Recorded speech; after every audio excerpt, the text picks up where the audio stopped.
It's Nik Mesney here with Andy Morrison after the Nomads 7-0 victory away at Llanelli. Andy, fantastic way to start the season. Great way to start the season.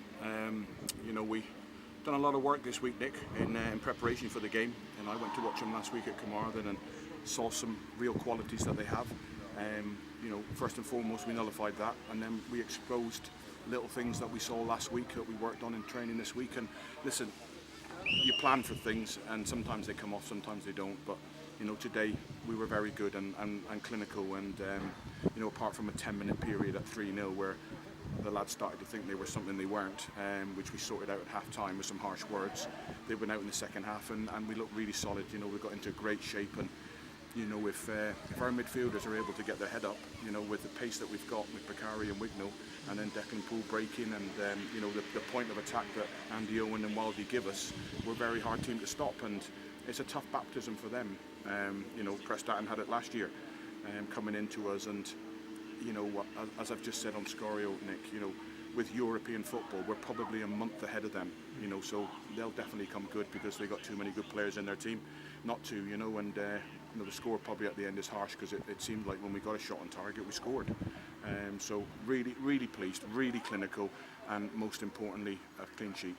You mentioned a couple of the lads there in the attacking sense. You've got to be really pleased with the variety of where the goals have come from today as well.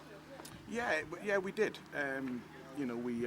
Like I say, in those last 15-20 minutes when our fitness levels are where they are because of Europe, we were able to really expose them, and things were falling for fullbacks, and again a few sclaff shots into the corner that bounced a couple of times. We had 2 or 3 of them, a couple of deflections. So maybe a harsh scoreline on Llanelli at the end, but as I've just said to the players, they'll take a lot of points off teams here, when they work the league out and see what the strengths are.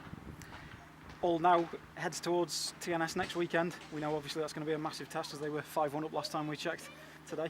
Yeah, nothing that I don't expect from them. They're still way ahead of the rest of us.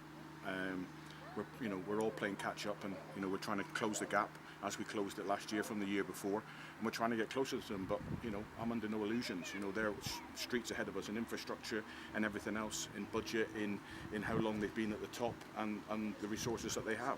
They're way ahead of all of us. So we're still trying to close that gap, and today's is a great start. And we've got a lot of hard work to do next week in preparation for that game, because I know that the depth, they made changes today, 3 changes, and I know the depth of their squad, that whoever we come up against, they're going to give us a game, and we've got to be right at the top of our game. And we can't afford to switch off for 2 or 3 minutes. We can't have on the transition lads just walking back in. The energy has got to be huge next week for 90 minutes. But a great day, Nick, and a good start, and really pleased with so many aspects of our game.